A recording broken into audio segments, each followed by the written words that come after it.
News 18 ਤੇ ਸੁਖਬੀਰ ਬਾਦਲ ਦਾ ਵੱਡਾ ਬਿਆਨ। ਕਿਹਾ ਅਕਾਲੀ ਦਲ ਵੱਲੋਂ ਮੈਂ ਹੀ ਸੀਐਮ ਦਾ ਚਿਹਰਾ। ਪੰਜਾਬ ਨੂੰ ਫੈਸਲੇ ਲੈਣ ਵਾਲੇ ਸੀਐਮ ਦੀ ਲੋੜ। ਨਵਜੋਤ ਸਿੱਧੂ ਨੂੰ ਦੱਸਿਆ ਮੈਂਟਲ, ਭਗਵੰਤ ਮਾਨ ਨੂੰ ਦੱਸਿਆ ਸ਼ਰਾਬੀ। न्यूज़ 18 ਤੇ ਸੁਖਬੀਰ ਦਾ ਵੱਡਾ ਦਾਵਾ। ਕਿਹਾ ਬੇਅਦਬੀ ਕੇਸ ਹੱਲ ਕਰਨ ਦੇ ਨੇੜੇ ਸੀ ਸਾਡੀ ਸਰਕਾਰ। ਲੋਕਾਂ ਦੇ ਦਬਾਅ ਕਰਕੇ ਸੀਬੀਆਈ ਨੂੰ ਸੌਂਪੀ ਜਾਂਚ। ਅੱਜ ਰਾਤ 8 ਵਜੇ न्यूज़ 18 ਦੇ ਸੰਪਾਦਕ ਜੋਤੀ ਕਮਲ ਨਾਲ ਦੇਖੋ ਸੁਖਬੀਰ ਬਾਦਲ ਦਾ ਪੂਰਾ ਇੰਟਰਵਿਊ। संयुक्त मोर्चे ने मुलतवी किया सोमवार का संसद कूच, पर जारी रहेगा अंदोलन। 4 दिसंबर की मीटिंग च होएगा फाइनल फैसला। हुण पराली साड़न ते नहीं दर्ज होएगा परचा। खेतीबाड़ी मंत्री तोमर बोले घरां नूं परत जाण किसान। MSP ते पराली वाली मंग भी हुई पूरी। बरनाला च गरजे सीएम चरणजीत चन्नी। कहा दिल्ली च पेट्रोल सस्ता करके विखावे केजरीवाल। पंजाब च तेल ते बिजली सब तो सस्ते। सुखबीर बादल ते भी कीता वार। कहा 10 साल तक लोकां दी कीती लुट। अरविंद केजरीवाल पंजाबियों लई दिल्ली तो लियाए बिजली बिलों के बंडल। सीएम चन्नी नूं दित्ती चुनौती। बिजली का जीरो वाला एक भी बिल करो पेश। दिल्ली च असीं दे रहे हां मुफ्त बिजली। टैंकियां ते चढ़ के प्रदर्शन करने वालियां ते होणगे परचे। सीएम चन्नी ने दी चेतावनी। बोले जदों मर्जी मेरे कोल आके हल करवाओ मसले, पर प्रोग्रामां च खलल पाउणा मंजूर नहीं। मोहाली च कच्चे अध्यापकों के धरने च शामिल होए केजरीवाल। सरकार बनन ते रैगूलर करन दा दित्ता भरोसा। पानी की टैंकी ते चढ़े प्रदर्शनकारियों नूं भी हेठां उतरन दी कीती अपील। नशे ते बेअदबी च फसाउण दीआं साजिशां दा इल्जाम लाउंदिआं अकाली दल ने बोलिया हल्ला। सुखबीर दा इल्जाम। सिद्धू ने डीजीपी नूं दित्ते मजीठिया खिलाफ कार्रवाई दे आदेश। तां सिद्धू बोले इल्जाम साबित होए तां छड्ड देवांगा सियासत।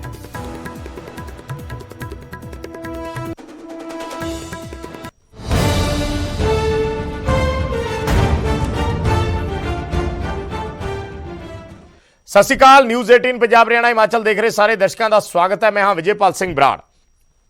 सब तो पहला गल श्रोमणी अकाली दल के प्रधान सुखबीर बादल दी। न्यूज़ 18 ते सुखबीर बादल ने वड्डा बयान दिता है और क्या है कि अकाली दल वालों मैं ही सीएम चेहरा हाँ, स्पष्ट कर दिता है। इस दे नाल नाल सुखबीर बादल वालों निशाने साधे गए ने नवजोत सिद्धू ते, अरविंद केजरीवाल ते, भगवंत मान ते। उन्होंने सिद्धू नूं क्या, उन्होंने दस्सिया कि सिद्धू तां मेंटल है जो कांग्रेस नूं तबाह करेगा। और सुखबीर बादल ने भगवंत मान नूं एक बार फिर शराबी कहा। उन्हें कहा कि मान सीएम बन गया तो टल्ली हो जाएगा। मान दा तां सौं चुक समागम भी टालना पएगा। ये गलबात सुखबीर बादल वालों कही गई अपने बयानों के विच। अज न्यूज़ 18 नाल एक्सक्लूसिव इंटरव्यू के विच सुखबीर बादल वालों ये बयान दिते गए। जदों सीएम चेहरे बारे सवाल पूछा गया तो उन्होंने कहा कि अकाली दल वालों सीएम का चेहरा मैं ही हाँ। इस दे नाल नाल उन्होंने नवजोत सिद्धू ते निशाने साधे, भगवंत मान ते भी तंज कसी।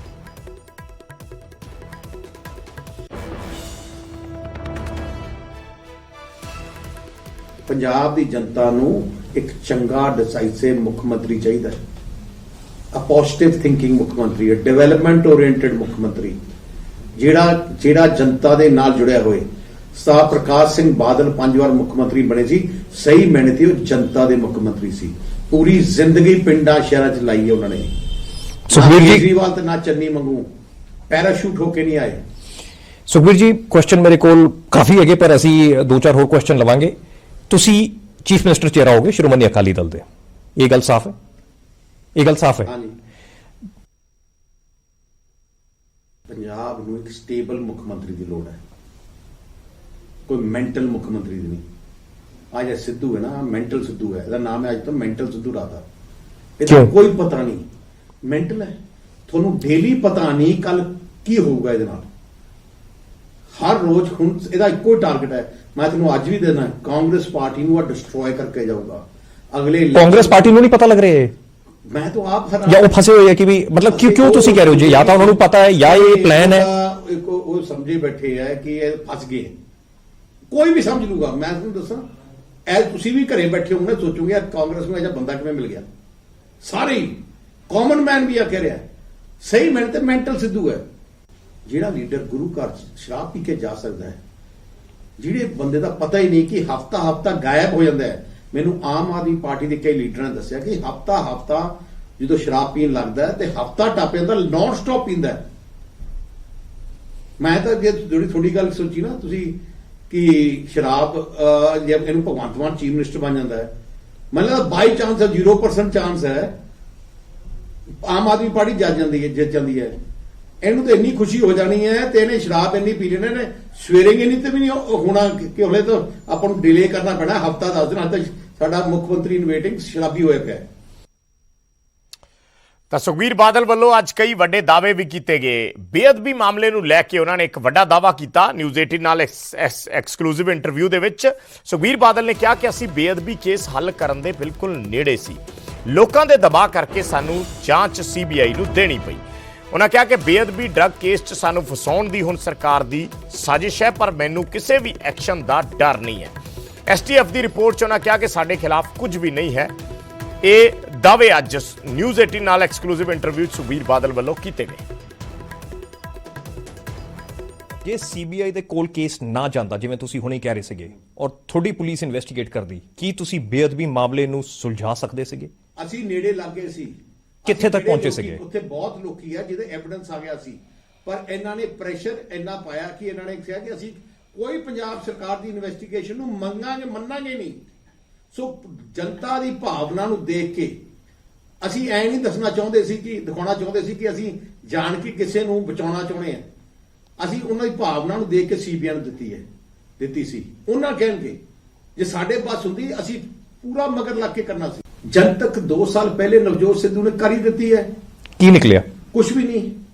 2 ਸਾਲ ਹੋ ਗਏ। ਦੂਜੀ ਗੱਲ, ਕਿਸੇ ਕੋਰਟ ਨੇ ਐ ਨਹੀਂ ਕਿਹਾ ਕਿ ਤੁਸੀਂ ਡਰੱਗ ਦੀ ਜੇ ਕੋਈ ਡਰੱਗ ਵੇਚਦਾ ਹੈ ਜਾਂ ਉਸ ਕੋਈ ਸਸਪੈਕਟ ਹੈ ਉਹਨੂੰ ਤੁਸੀਂ ਫੜ ਨਹੀਂ ਸਕਦੇ। ਕਿਸੇ ਕੋਰਟ ਨੇ ਤਾਂ ਕਿਹਾ ਹੀ ਨਹੀਂ ਹੈ। ਇੱਕ ਰਿਪੋਰਟ ਦੇ ਬਹਾਨੇ ਲਈ ਨਾ, ਰਿਪੋਰਟ 'ਚ ਕਿਤੇ ਸਟੇ ਮਿਲੀ ਹੈ?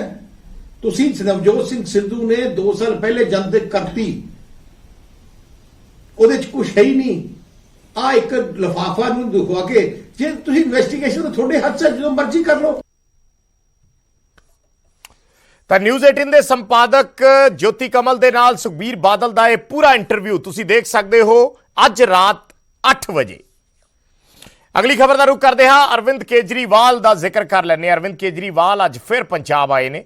ਚੰਡੀਗੜ੍ਹ ਤੇ ਪੰਜਾਬ ਦਾ ਅੱਜ ਦਾ ਦੌਰਾ ਸੀ ਔਰ ਅਰਵਿੰਦ ਕੇਜਰੀਵਾਲ ਨੇ CM ਚੰਨੀ ਨੂੰ ਚੁਣੌਤੀ ਦਿੱਤੀ ਹੈ। ਬਿਜਲੀ ਦੇ ਮੁੱਦੇ ਤੇ ਉਹਨਾਂ ਵੱਲੋਂ ਸਿੱਧੀ ਚੁਣੌਤੀ ਪੰਜਾਬ ਦੇ ਮੁੱਖ ਮੰਤਰੀ ਨੂੰ ਦਿੱਤੀ ਗਈ ਹੈ। ਉਹਨਾਂ ਕਿਹਾ ਹੈ ਕਿ ਬਿਜਲੀ ਦਾ ਜ਼ੀਰੋ ਬਿੱਲ, CM ਚੰਨੀ ਬਿਜਲੀ ਦਾ ਇੱਕ ਵੀ ਜ਼ੀਰੋ ਬਿੱਲ ਪੇਸ਼ ਕਰਕੇ ਦਿਖਾਉਣ। ਦਰਅਸਲ ਅਰਵਿੰਦ ਕੇਜਰੀਵਾਲ ਆਪਣੇ ਨਾਲ ਦਿੱਲੀ ਤੋਂ ਬਿਜਲੀ ਦੇ ਬਿੱਲਾਂ ਦੇ ਕਈ ਸਾਰੇ ਬੰਡਲ ਲਿਆਏ ਨੇ।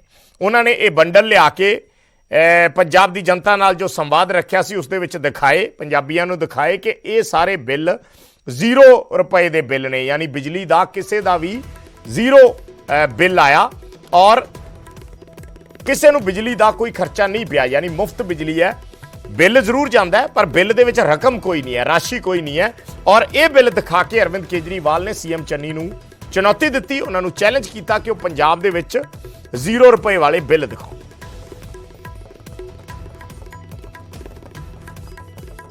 साहब ने कहा कि बिजली मुफ्त करेंगे। किस किस की बिजली मुफ्त हुई पंजाब की जनता से मैं पूछना चाहता हूं। तो क्या चन्नी साहब ने झूठ बोला? क्या चन्नी साहब ने झूठ बोला? आज मैं दिल्ली से सबूत लेके आया हूं कि दिल्ली की बिजली मुफ्त है। 1 लाख लोगों के बिजली के बिल लेके आया हूं, यहां पे रख दो सारे। ये 1 लाख लोगों के बिजली के बिल लेके आया हूं सबूत के तौर पे। और आज इस मंच से मैं चन्नी साहब को चैलेंज करता हूं, तुम 1000 बिजली के बिल दिखा दो पूरे पंजाब के। ਤਾਂ ਚੈਲੰਜ ਕੀਤਾ ਗਿਆ CM ਚਰਨਜੀਤ ਚੰਨੀ ਨੂੰ ਅਰਵਿੰਦ ਕੇਜਰੀਵਾਲ ਵੱਲੋਂ। ਉਧਰ ਬਰਨਾਲਾ ਦੇ ਵਿੱਚ ਅੱਜ ਪਹੁੰਚੇ ਸੀ CM ਚੰਨੀ ਔਰ ਉਹਨਾਂ ਨੇ ਕਿਹਾ ਕਿ ਪੰਜਾਬ 'ਚ ਬਿਜਲੀ ਤੇ ਤੇਲ ਸਭ ਤੋਂ ਸਸਤੇ ਨੇ। ਉਹਨਾਂ ਕਿਹਾ ਕਿ ਕੇਜਰੀਵਾਲ ਪੈਟਰੋਲ ਡੀਜ਼ਲ ਸਸਤਾ ਕਰਕੇ ਦਿਖਾਉਣ, ਬਿਜਲੀ ਦੇ ਬਿੱਲ ਅਗਲੇ ਵਾਰ ਘਟ ਕੇ ਆਉਣਗੇ। ਇਹ ਵੀ ਗੱਲ CM ਵੱਲੋਂ ਕਹੀ ਗਈ। ਉਹਨਾਂ ਨੇ ਅਕਾਲੀ ਦਲ ਤੇ ਵੀ ਨਿਸ਼ਾਨੇ ਸਾਧੇ। ਅਕਾਲੀ ਦਲ ਪ੍ਰਧਾਨ ਸੁਖਬੀਰ ਬਾਦਲ ਬਾਰੇ CM ਨੇ ਕਿਹਾ ਕਿ 10 ਸਾਲ ਅਕਾਲੀਆਂ ਨੇ ਪੰਜਾਬ ਨੂੰ ਲੁੱਟਿਆ ਹੈ ਔਰ ਨਾਲ ਦੀ ਨਾਲ ਉਹਨਾਂ ਨੇ ਅਰਵਿੰਦ ਕੇਜਰੀਵਾਲ ਦੀ ਇਸ ਚੁਣੌਤੀ ਦੇ ਜਵਾਬ ਦੇ ਵਿੱਚ ਇਹ ਕਿਹਾ ਕਿ ਕੇਜਰੀਵਾਲ ਦਿੱਲੀ ਦੇ ਵਿੱਚ ਡੀਜ਼ਲ ਪੈਟਰੋਲ ਸਸਤਾ ਕਰਕੇ ਦਿਖਾਓ। ਬਿਜਲੀ ਦੇ ਰੇਟ ਕਿੰਨੇ ਰੁਪਏ ਘਟਾਏ ਹੈ? जब हम अगले बिल आएंगे उन्हें पता लगेगा किस तरह पैदा हो रहे हैं अद्धे भी नहीं रहे। आज दुनिया पंजाब की बिजली देश नालों सब नालों सस्ती है। आज पेट्रोल 10 रुपये सस्ता करे, 10 रुपये डीजल 5 रुपये सस्ता करे। जेड़े कहते जी चंडीगढ़ लाले करता लागू नहीं होंगे पेट्रोल पंप पर तेल पाओ जान 50 लीटर तेल पाओ, एक ड्रम डीजल का 200 लीटर पाओ, 1000 रुपया बन जाता डीजल का एक ड्रम का। पेट्रोल डीजल आले दुआले के स्टेटर नालों सब नालों सस्ता है। जे केजरीवाल आंदा है कहना साडे बराबर पेट्रोल कर ले, गारंटी कार्ड बनाते विदेशी आम आदमी वाले। मेरी रीस नूं सुखबीर बादल ने बिठा के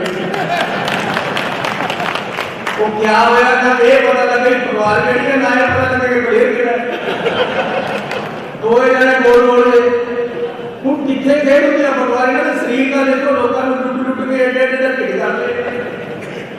ये लोग किस तरह कामयाब हो सकते पंजाब जिन्हां ने बेअदबियां कराईयां, जिन्हां ने नशे बेचे, जिन्हां ने सारा माल अपने घर चों ले गए, इन्हां नूं पंजाब क्यों कामयाब करेगा। ਤਾਂ ਕੁੱਲ ਮਿਲਾ ਕੇ ਸਿਆਸੀ ਪਾਰਟੀਆਂ ਦਾ ਸਾਰਾ ਜ਼ੋਰ ਇਸ ਗੱਲ ਤੇ ਲੱਗਿਆ ਹੋਇਆ ਹੈ ਕਿ ਕਿਹੜੀ ਪਾਰਟੀ ਲੋਕਾਂ ਨੂੰ ਸਸਤੇ ਵਾਅਦੇ ਜਿਹੜੇ ਹੈ ਜਾਂ ਸਸਤੀਆਂ ਚੀਜ਼ਾਂ ਦੇਗੀ, ਕਿਹੜੀ ਪਾਰਟੀ ਲੋਕਾਂ ਨੂੰ ਮੁਫਤ ਸਹੂਲਤਾਂ ਦੇਗੀ। ਔਰ ਇਸੇ ਦੇ ਵਿੱਚ ਪਾਰਟੀਆਂ ਉਲਝ ਕੇ ਇੱਕ ਦੂਜੇ ਨੂੰ ਚੈਲੰਜ ਤੱਕ ਕਰ ਰਹੇ ਨੇ।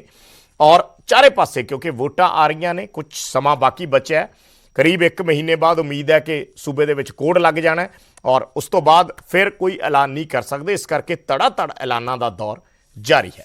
ਗੱਲ ਸੰਯੁਕਤ ਕਿਸਾਨ ਮੋਰਚੇ ਦੀ ਕਰ ਲੈਂਦੇ ਹਾਂ। ਸੰਸਦ ਕੂਚ ਕਰਨ ਦਾ ਐਲਾਨ ਜਿਹੜਾ ਸੀ ਉਹ ਮੁਲਤਵੀ ਕਰ ਦਿੱਤਾ ਹੈ ਸੰਯੁਕਤ ਕਿਸਾਨ ਮੋਰਚੇ ਨੇ। ਅੱਜ ਇੱਕ ਬੈਠਕ ਹੋਈ ਸੀ, 29 ਨਵੰਬਰ ਨੂੰ ਇਹ ਜਿਹੜਾ ਮਾਰਚ ਹੈ ਉਹ ਲਿਖਿਆ ਗਿਆ ਸੀ ਔਰ ਅੱਜ ਦੀ ਬੈਠਕ ਦੇ ਵਿੱਚ ਇਸ ਨੂੰ ਮੁਲਤਵੀ ਕਰਨ ਦਾ ਫੈਸਲਾ ਲਿਆ ਗਿਆ। ਕਿਸਾਨ ਆਗੂਆਂ ਦਾ ਕਹਿਣਾ ਹੈ ਕਿ ਹਾਲੇ ਤੱਕ ਸਾਡੀਆਂ ਮੰਗਾਂ ਪੂਰੀਆਂ ਨਹੀਂ ਹੋਈਆਂ। ਮੰਗਾਂ ਪੂਰੀਆਂ ਹੋਣ ਤੋਂ ਬਾਅਦ ਅਸੀਂ ਅੰਦੋਲਨ ਖਤਮ ਕਰ ਦਿਆਂਗੇ। 4 ਦਸੰਬਰ ਨੂੰ ਕਿਸਾਨ ਮੋਰਚੇ ਦੀ ਮੁੜ ਮੀਟਿੰਗ ਹੋਏਗੀ।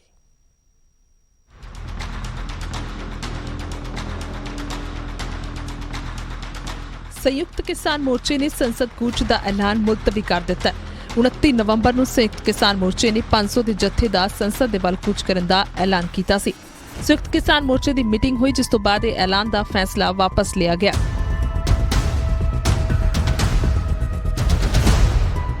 एमएसपी के लिए हमारा है कि सरकार हमें आश्वासन दे, पार्लियामेंट सेशन चल रहा है, इसमें सरकार एक आश्वासन दे कि लीगल गारंटी कानून बनेगा, प्रोक्योरमेंट होगी और फिर कमेटी बना दे जो निटी ग्रिटी है कि कितनी फसलें होंगी, कैसे एमएसपी तय होगा, ये सब चीजें छोड़ दे।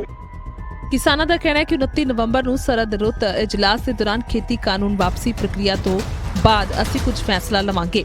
किसानों ने कहा कि साडी मंग सिर्फ खेती कानून वापसी नहीं एमएसपी है ते टेबल टॉक करने लिए है। कैबिनेट ने कर दिया कानून रद्द हो जाएंगे तो इसको वक्ती पोस्टपोन किया है।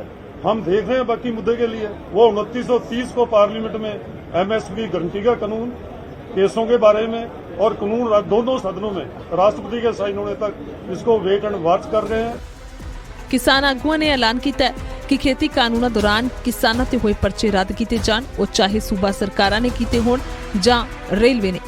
जबकि खेतीबाड़ी मंत्री नरेंद्र तोमर ने कहा सी कि पर्चे रद्द करना सूबा सरकारां दा काम है, जिस तो बाद किसान आगुआं ने कहा कि केंद्र सरकार सूबा सरकारां नूं हुक्म देवे। जहां तक आंदोलन के दौरान केस रजिस्टर्ड का सवाल है, वह राज्य सरकार के अधिकार क्षेत्र का विषय है। राज्य सरकारें केस की गंभीरता को ध्यान में रखते हुए उस पर निर्णय करेगी।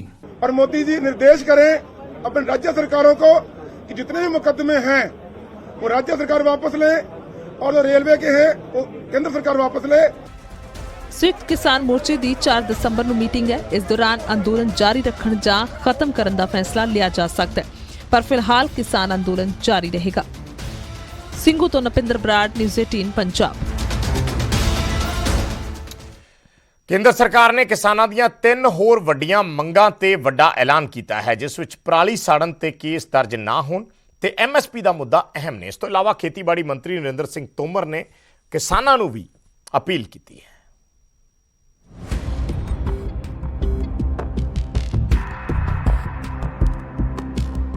29 ਨਵੰਬਰ ਨੂੰ ਕੇਂਦਰ ਸਰਕਾਰ ਪਾਰਲੀਮੈਂਟ ਸੈਸ਼ਨ ਦੇ ਪਹਿਲੇ ਦਿਨ 3 ਖੇਤੀ ਕਾਨੂੰਨਾਂ ਨੂੰ ਰੱਦ ਕਰਨ ਦੇ ਲਈ ਬਿੱਲ ਪੇਸ਼ ਕਰੇਗੀ। ਇਸ ਤੋਂ ਪਹਿਲਾਂ ਖੇਤੀਬਾੜੀ ਮੰਤਰੀ ਨਰਿੰਦਰ ਤੋਮਰ ਨੇ ਕਿਸਾਨਾਂ ਦੀਆਂ 3 ਅਹਿਮ ਮੰਗਾਂ ਤੇ ਵੱਡਾ ਐਲਾਨ ਕੀਤਾ। ਖੇਤੀਬਾੜੀ ਮੰਤਰੀ ਨੇ ਸਾਫ਼ ਕਰ ਦਿੱਤਾ ਕਿ ਪਰਾਲੀ ਸਾੜਨ ਤੇ ਕਿਸਾਨਾਂ ਦੇ ਖਿਲਾਫ ਕੋਈ ਕੇਸ ਦਰਜ ਨਹੀਂ ਹੋਵੇਗਾ। ਕਿਸਾਨਾਂ ਨੇ ਕੇਂਦਰ ਸਰਕਾਰ ਦੇ ਸਾਹਮਣੇ ਇਹ ਮੰਗ ਰੱਖੀ ਸੀ। गुरु नानक देव जी के प्रकाश पर्व के पुनीत अवसर पर इन तीनों कृषि कानूनों को रिपील करने की घोषणा की। पराली जलाने पर किसानों पर क्रिमिनल ऑफेंस से उन्हें मुक्त किया जाए। ਇਸ ਤੋਂ ਇਲਾਵਾ ਖੇਤੀਬਾੜੀ ਮੰਤਰੀ ਤੋਮਰ ਨੇ ਕਿਸਾਨਾਂ ਦੀਆਂ ਮੁਸ਼ਕਿਲਾਂ ਦਾ ਹੱਲ ਕੱਢਣ ਅਤੇ ਸੁਧਾਰ ਲਿਆਉਣ ਦੇ ਮਕਸਦ ਦੇ ਨਾਲ ਇੱਕ ਕਮੇਟੀ ਦਾ ਗਠਨ ਕਰਨ ਦਾ ਵੀ ਫੈਸਲਾ ਕੀਤਾ। ਇਹ ਕਮੇਟੀ MSP ਨੂੰ ਹੋਰ ਕਿਵੇਂ ਪਾਰਦਰਸ਼ੀ ਬਣਾਵੇਗੀ, ਇਸ ਤੇ ਮੰਥਨ ਕਰੇਗੀ। ਇਸ ਤੋਂ ਇਲਾਵਾ ਖੇਤੀ ਵਿੱਚ ਵਨ ਸਵੰਨਤਾ ਲਿਆਉਣ ਦੇ ਨਾਲ-ਨਾਲ ਜ਼ੀਰੋ ਫਾਰਮਿੰਗ ਤੇ ਵੀ ਕੰਮ ਕੀਤਾ ਜਾਏਗਾ। ਕਮੇਟੀ ਦੇ ਵਿੱਚ ਕਿਸਾਨ ਆਗੂਆਂ ਨੂੰ ਵੀ ਸ਼ਾਮਿਲ ਕੀਤਾ ਜਾਵੇਗਾ। प्रधानमंत्री जी ने जीरो बजट खेती, क्रॉप डाइवर्सिफिकेशन, MSP को और प्रभावी, पारदर्शी बनाने जैसे विषयों पर विचार करने के लिए एक समिति बनाने की घोषणा की है। ਕਿਸਾਨਾਂ ਨੇ ਸਰਕਾਰ ਤੋਂ ਇੱਕ ਹੋਰ ਵੀ ਮੰਗ ਕੀਤੀ ਸੀ ਕਿ ਅੰਦੋਲਨ ਦੌਰਾਨ ਜਿਨ੍ਹਾਂ ਕਿਸਾਨਾਂ ਦੇ ਖਿਲਾਫ ਕੇਸ ਦਰਜ ਹੋਏ ਨੇ ਉਹਨਾਂ ਨੂੰ ਮਾਫ ਕੀਤਾ ਜਾਵੇ। ਕੇਂਦਰ ਸਰਕਾਰ ਨੇ ਇਹ ਫੈਸਲਾ ਸੂਬਾ ਸਰਕਾਰਾਂ ਤੇ ਛੱਡ ਦਿੱਤਾ। जहां तक आंदोलन के दौरान केस रजिस्टर्ड का सवाल है, वह राज्य सरकार के अधिकार क्षेत्र का विषय है। राज्य सरकारें केस की गंभीरता को ध्यान में रखते हुए उस पर निर्णय करेगी। 19 ਨਵੰਬਰ ਨੂੰ ਪ੍ਰਧਾਨ ਮੰਤਰੀ ਨਰਿੰਦਰ ਮੋਦੀ ਨੇ 3 ਖੇਤੀ ਕਾਨੂੰਨ ਰੱਦ ਕਰਨ ਦਾ ਐਲਾਨ ਕੀਤਾ, ਪਰ ਕਿਸਾਨਾਂ ਨੇ ਧਰਨਾ ਖਤਮ ਨਹੀਂ ਕੀਤਾ। 26 ਨਵੰਬਰ ਨੂੰ ਕਿਸਾਨਾਂ ਦੇ ਅੰਦੋਲਨ ਦੇ 1 ਸਾਲ ਪੂਰਾ ਹੋਣ ਤੇ ਪੂਰੇ ਦੇਸ਼ ਦੇ ਵਿੱਚ ਜਸ਼ਨ ਮਨਾਇਆ ਗਿਆ ਸੀ। Bureau report, news 18 Punjab. ਇੱਕ ਛੋਟਾ ਜਿਹਾ ਕਮਰਸ਼ੀਅਲ ਬ੍ਰੇਕ, ਜਲਦ ਵਾਪਸ ਆਉਂਦੇ ਹਾਂ।